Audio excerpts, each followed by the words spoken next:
Ayun, so good evening guys. Ngayon po ay Friday, September 20, 2024 at talaga naman hataw si PSE market natin. So ang dami ulit naggalawan for today's trading natin. Although may boost tayo, di ba? So umakyat sana tayo ng laki. Ang taas kanina, umabot siya ng 1.7%, di ba? Yung market natin. Pero binuhusan tayo ng pre-close ng market. Pero nonetheless, good vibes pa rin naman tayo kasi nga meron na naman. So kahapon, meron tayong 1.69 billion, di ba? Ngayon, meron ulit another 1.29 billion. So, hindi ko tuloy matansya kung kailan yung profit taking ng markets natin kasi hindi tumitigil yung yung pasok ng foreigners po dito sa ating market. So, umakyat naman tayo kahit na dinauji yung candle natin kanina, 7,252.32%. Rather 32 and nag-gain yung market natin ng 0.7%. Pero hopefully, meron siyang comeback by next week dahil yun nga binuhusan ng konti yung ibang mga stocks natin. So, yung nagdala sa pag-drop ng market natin si San Miguel Corporation. Although hindi ko pa naman na-confirm, sabi ng mga kasama ko kanina, natanggal sa sa FTSE ba tong si San Miguel Corporation natin. So, kaya po nag-drop siya ng malaki for today's trading natin. So, siya yung nakaagaw ng pansin no mag-close yung market kasi binuhusan ng ng mga foreigners yung galawan po niya. Pero majority ng mga stocks ulit natin, especially yung mga runners natin last week, sina Baita, sina Plus, sina Security Bank, sila ulit yung nag-dominate ng market. Pagdating naman dito sa mga big caps, mga blue chips, mga bangko po yung umakyat talaga dito sa mga stocks natin. Yung mga alaga kong properties, bumagsak pa nung closing kanina. And kung nasa banks yung majority na hawak mo, panalo yung galawan natin for today's trading. Kasi umarangkada yung mga banks natin. So, ewan ko lang next week kasi overbought na nga si PSE. Umabot yata tayo kanina 80% sa RSI level nung mag 1.7 yung market natin. So, ayan, yung mga hindi pa nakakaalam, so nagkaroon ng interest rate cuts kahapon o nung mag-close nung isang araw yung US market. So, nag-cut siya ng interest rate. So, actually, nung opening din sa market, o yung closing din ng market sa US kagabi, malakas din siya. So, yung mga indices nila tumaas, majority ng mga stocks tumaas dahil dun sa interest rate cuts. So, ngayon, ang expectation dito sa Philippine market, rather sa Bangko Sentral ng Pilipinas, magkakaroon ulit ng additional na interest rate cut. So, hindi lang natin alam anong date. September, sabi nila, yung ibang sabi is November. So, malalaman natin yan siguro next week kung kailan yung tamang date ng... Kasi magkakaroon ulit ng rate cut sa Pilipinas, which is, baka yun yung binabantay ng foreigners. Kasi halos lahat na, hindi naman lahat, pero halos lahat ng stocks natin, kung mapapansin mo, pinaakyat na nila. So, hindi mo nga alam kung anong stocks yung bibili mo kasi halos lahat umaakyat. Nagpa 5%, nagpa 4% na galawan. So hindi mo na makita pati yung mga overbought na stocks natin patuloy pa rin na umaakyat. Ayan. So hopefully hindi lang tayo mabuhusan ng malakas. Pero ewan ko, ba't ang laki na ng net foreign buy ng market, di ba? So kahapon 10 billion yung compute natin, greater than 10 billion. So ngayon another 1 billion. So ibig sabihin, yung pumasok na sa market natin is umaabot na ng 11 billion peso. So ibig sabihin, ang dami talagang foreigners dito sa Philippine markets. Kaya nga, pwede pa, posible pang umakyat yung market natin. Kaya lang, syempre, kami naman, alalay lang sa pag-drop ng market kasi nga, overbought na talaga si Philippine Stock Exchange Index natin. Okay? So, hindi natin matansya kung kailan talaga yung pullback na market.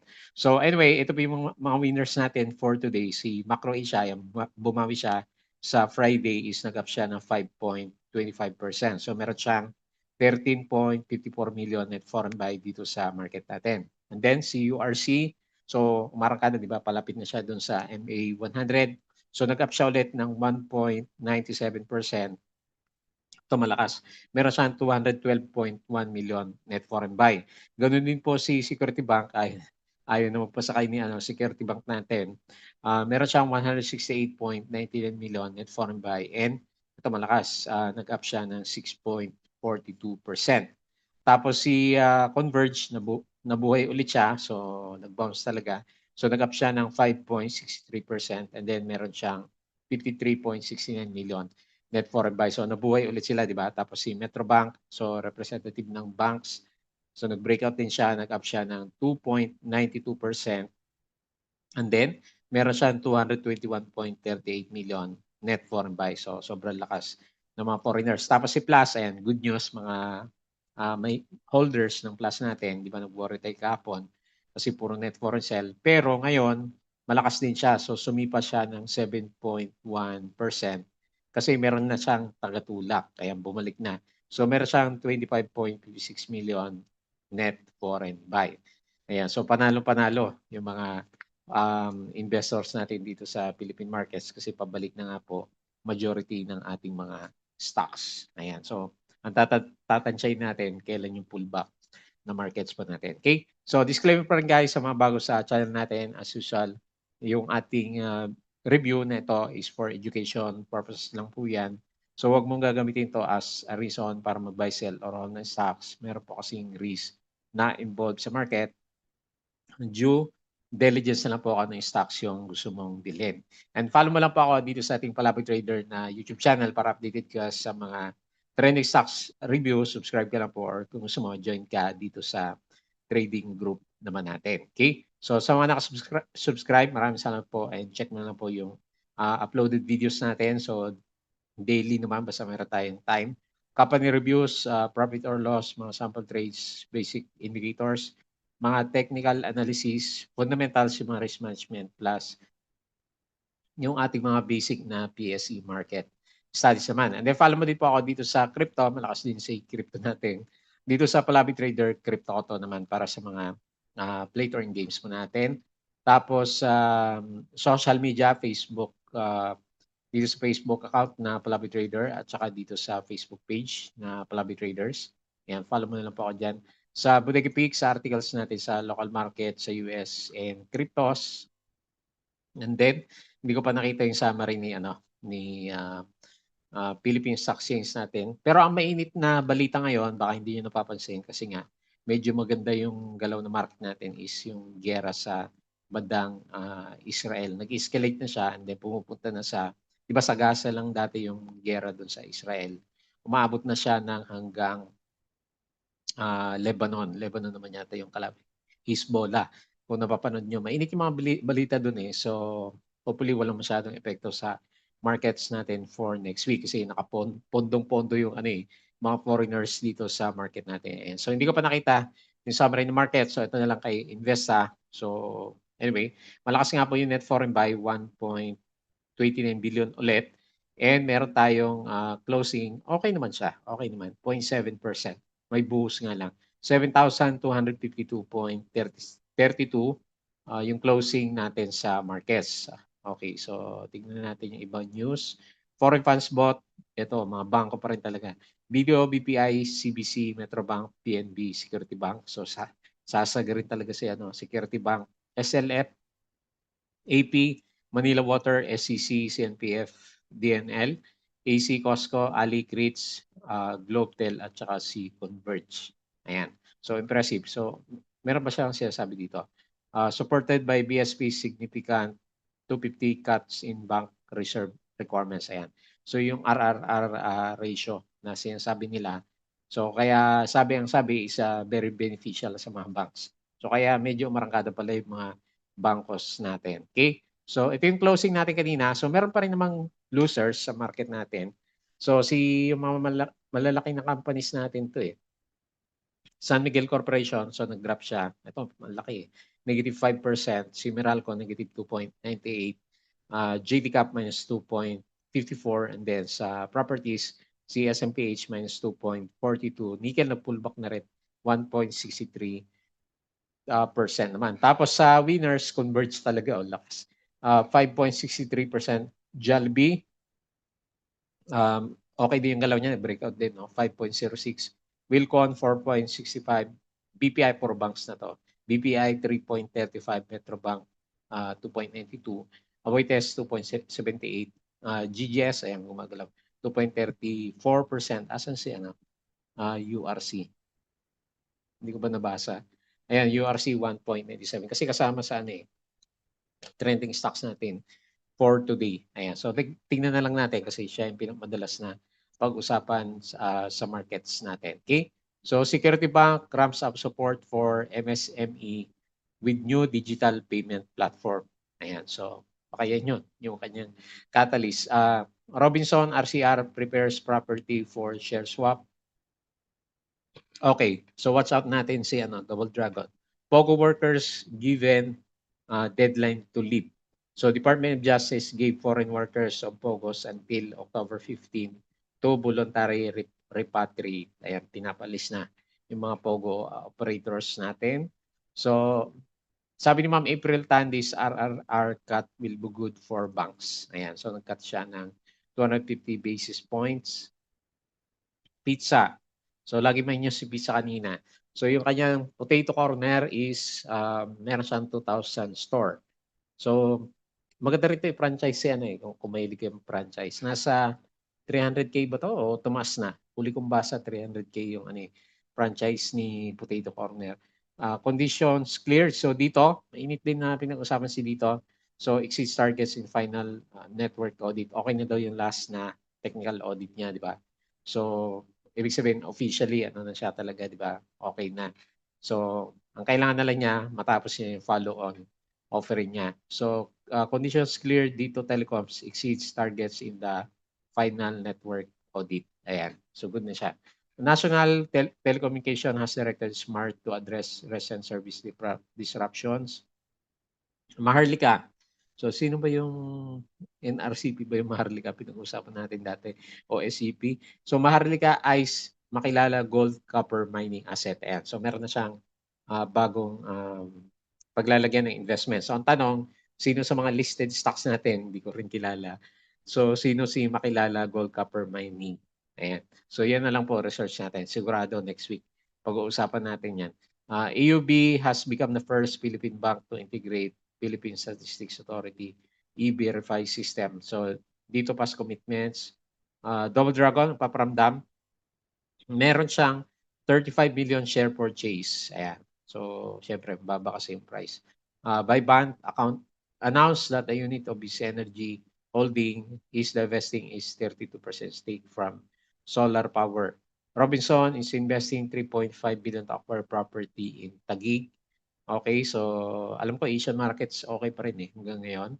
Aritz Ali Ayalalan has offered 75 million shares of Arit. So kahapon, napag-usapan natin yan. Macro Asia, ito pala yung niya, desalination project in Cebu. So parang hindi naman ganun kalaki, no? Kala ko nga lang Ayan, so mamaya na lang natin tignan yan. Starts desalination project in Cebu. Hindi natin alam kung gaano kalaki to. Pero anyway, good vibes kasi nanguna dito sa trending stocks natin. Okay? So the rest, kahapon, ayan so, sobrang lakas ng ng US market kagabi. So nahawaan na rin tayo. Yung EPG natin umabot dito.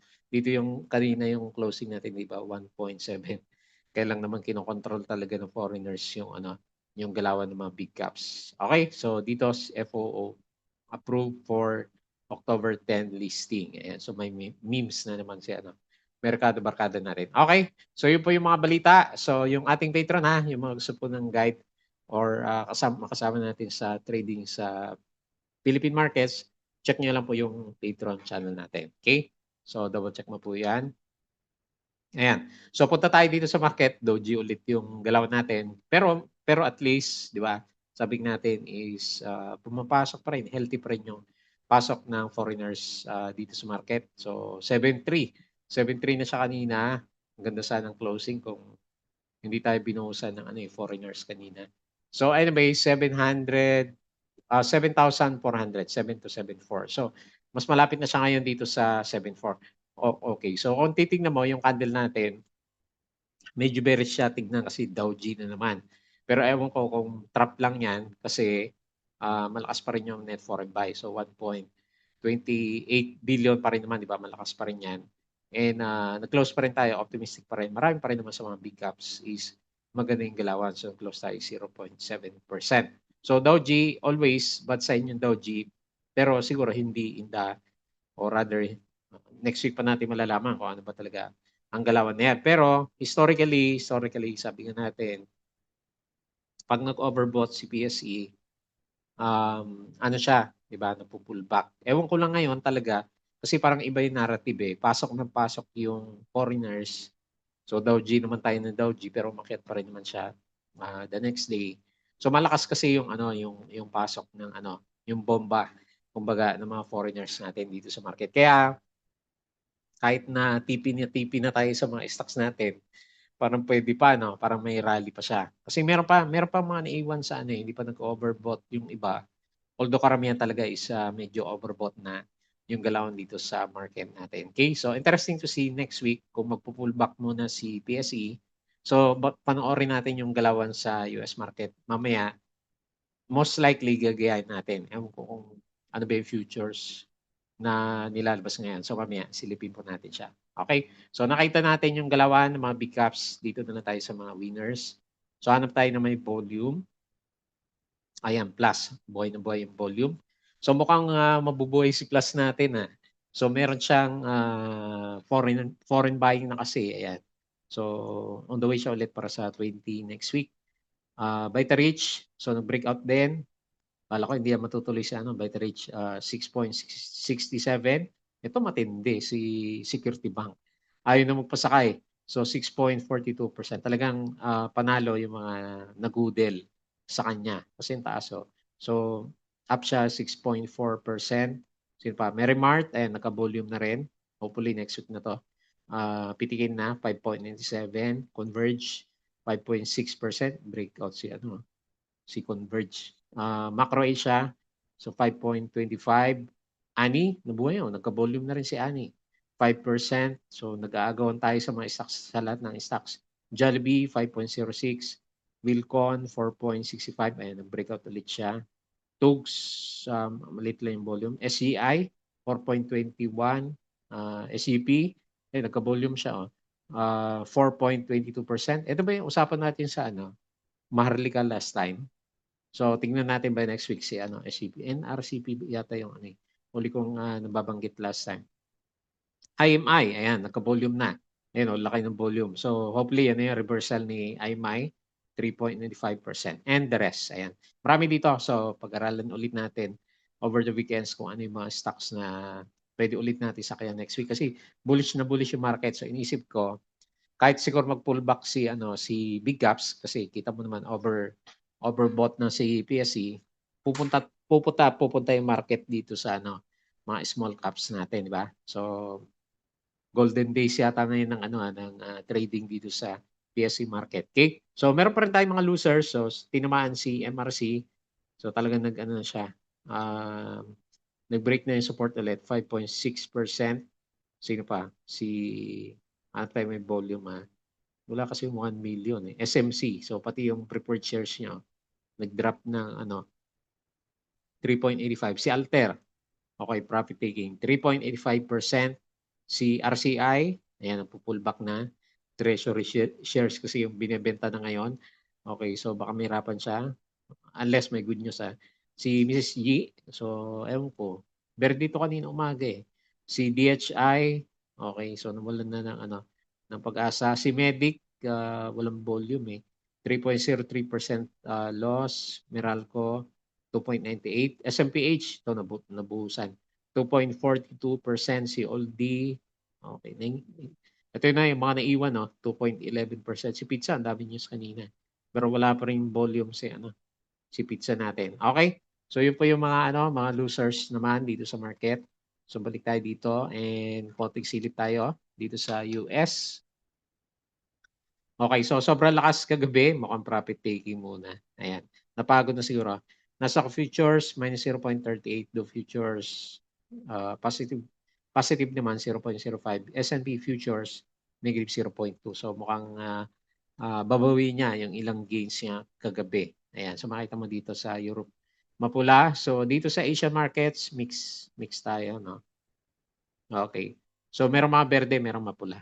Mix tayo dito sa Asian market. So dito sa crypto, lakas 63K si Bitcoin, Ethereum 2.5, BNB 571. So the rest, Sol, lakas ni Sol, 9% na siya.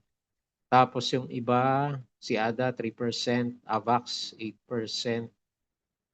Okay, so hindi pa yata nag-reset yung 1 day na nag-gain siya. Pero tumaas 63 si Okay, maganda rin yung mga Bitcoins lovers natin, Bitcoin traders. Okay, so balik tayo dito. And konting silip tayo dito sa mga trending stocks. So Macro Asia, so meron siyang desalination plant. So baka yun yung catalyst niya. So another breakout. Pero ang tagal na rin nito sa ang tagal na rin sa overbought ni Macro Asia, pero bullish pa rin.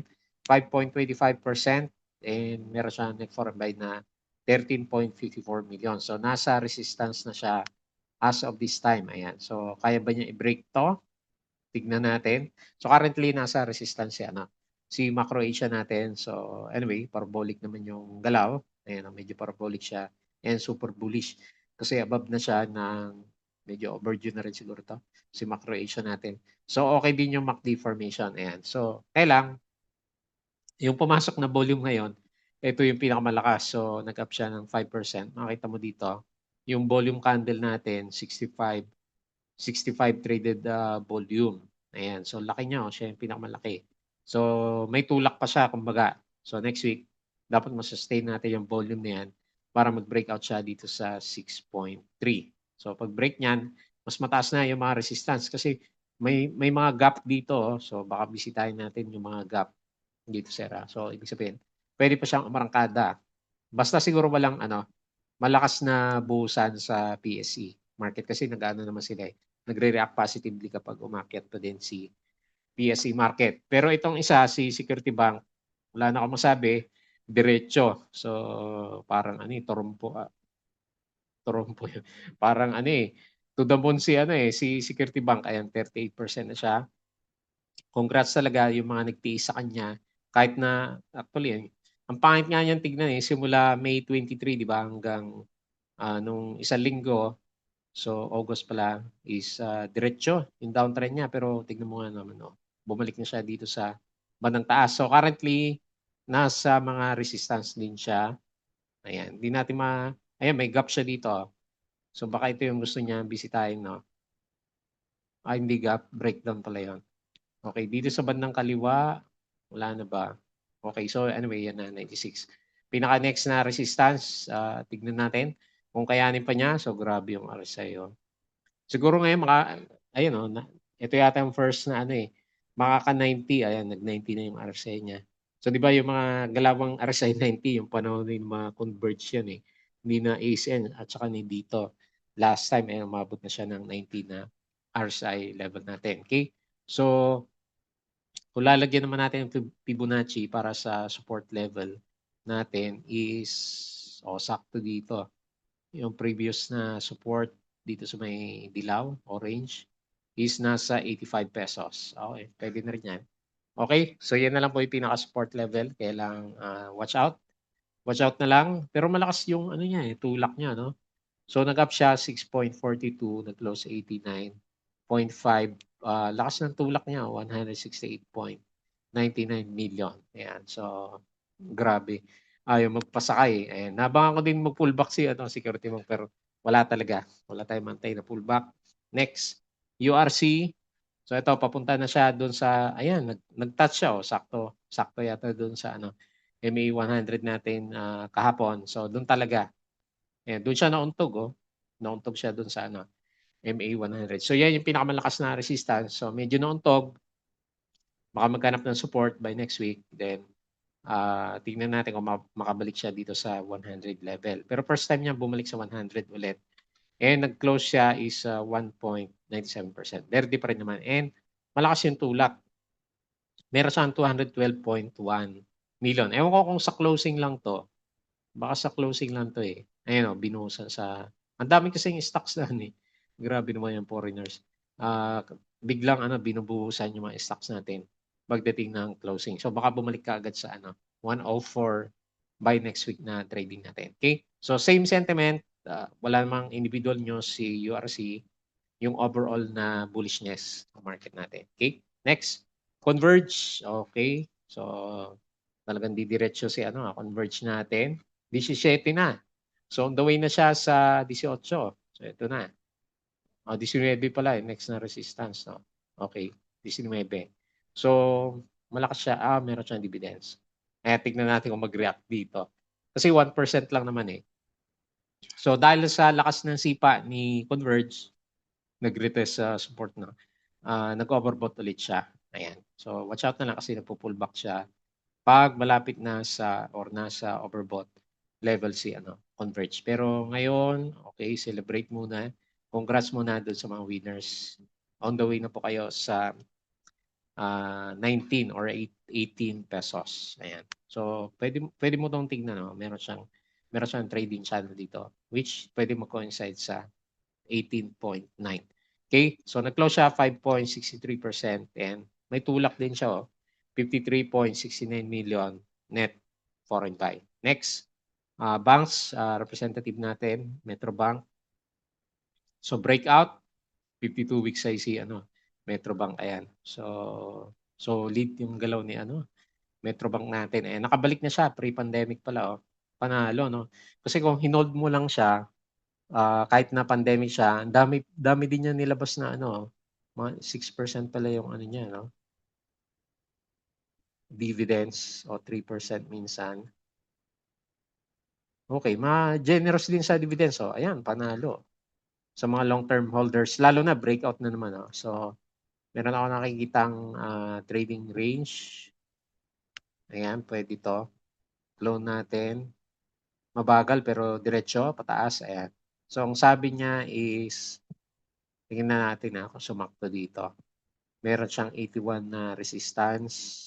Medyo malayo. Pwede rin dito. Okay. 82 yung pinaka-resistansya. So, hopefully umabot siya dyan bago mag-pullback si PSE natin. Kasi nabangan naman natin pullback o overbought na kasi si PSE market. So, 200 million net foreign buy and breakout 2.92%. So, tapos maganda pa yung balita ni Ma'am April with regards sa RRR, yung 250 basis point na nag-cut sila. Okay? And then lastly, si Plus. Okay, so eto medyo sang-ayon ako dito sa galaw ni Plus for today's trading natin. Kasi meron siyang net foreign buy. Ayan, bumalik. So, yan yung worry natin kahapon kasi puro net sell eh. Bumalik siya and then nag-up siya ng 7.1%. So, on the way ulit tayo para i-retest yung 20 pesos or yung gap. Meron kasi tayong gap dito. Ayan. So, ngayon, di ba, until October na lang yung mga pogos. So, October 15, no? So, until such time siguro, kasi pahintoy na yung Pogo eh. So maka-classify na later on kung although hindi naman Pogo si Plus, ano yung gagawin dito sa mga e-games natin. Yun naman yung babantayan mga holders para kay Plus. Okay? So medyo gumaganda. Yung support niya is pwede nating itaas. So meron na siguro dito sa around siguro mga 18, no? 18 yung pinaka-support level natin sa kanya. Okay? So nagre-recover na po yung RSI. Pabalik tayo sa bullishness. Para kay Plus. Basta ako, good vibes ako kay Plus. Basta meron tayong nakikita na net foreign buy. Malaki din kasi, mga 180 million yung lumabas sa kanya for the week kasi. Okay? So, yun lang muna yung ating review. So, watch out na lang dito sa gap. Close the gap. Balik tayo sa PSE. So, very bullish yung market natin. So, biglang binuhusan tayo. Siguro sa opening, merong balik siya ng konti. And then, kung anong galaw sa US market, kung pababa yung closing, baka mag-pullback din si PSE. Pero kasi sinasabay natin siya ngayon eh. Kung maganda yung galaw ng US sa closing, then most likely, babalik tayo dito sa mga levels na around 7,300.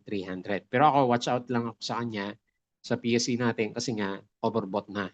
Ayan, overbought na siya. So, historically, overbought is wag naman sanang ganito kalalakas yung mga pullback kasi kakaiba ito eh.